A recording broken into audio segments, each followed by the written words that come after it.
Right now, this field doesn't look like much other than some ordinary farmland, but as early as 2009, this spot right here is going to be the home to the world's largest solar power plant.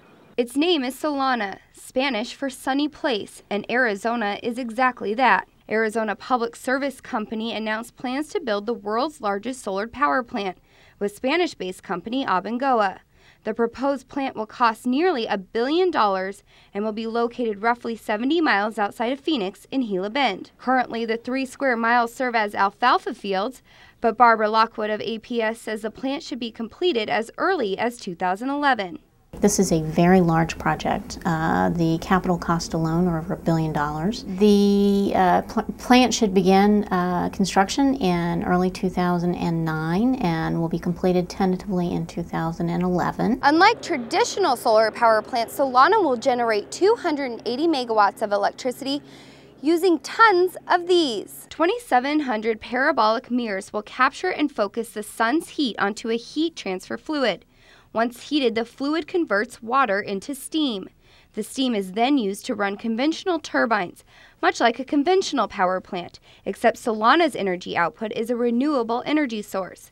And for the days when the sun is not shining, large thermos-like buildings containing molten salt will be located next to the steam boilers. At select times of the day, the heat transfer fluid will heat the molten salt, storing electricity. One of the things about this project is that it's incorporating that storage technology and lets us transfer some of the energy that's generated during the daytime to the times that we need it the most, when our customers are using the most energy. APS is not the only electrical company making these renewable adjustments. The Arizona Corporation Commission has begun requiring all electrical companies to produce a certain amount of renewable energy. When Solana is at its full capacity, it will produce 280 megawatts of electricity. That's enough to power over 70,000 homes. But there is one big drawback. Currently, companies like APS get a 30% tax credit for solar projects. But if Congress does not pass the renewable energy tax credit, then it could mean lights out for Solana. Not only could this be a big setback for APS, it could be a huge setback for the steps in making Arizona more environmentally friendly.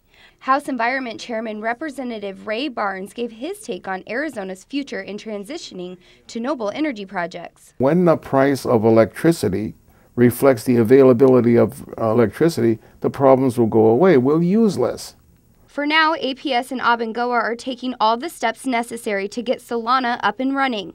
As for your electric bill, well, you can expect about a 2-cent per kilowatt increase for renewable energy and a flat $1.50 surcharge. I spoke with the Arizona Corporation Commissioner Jeff Hatchmiller, who told me the reason they're requiring Arizona companies to produce renewable energy sources is because they want Arizona and eventually the United States to become completely self-sufficient.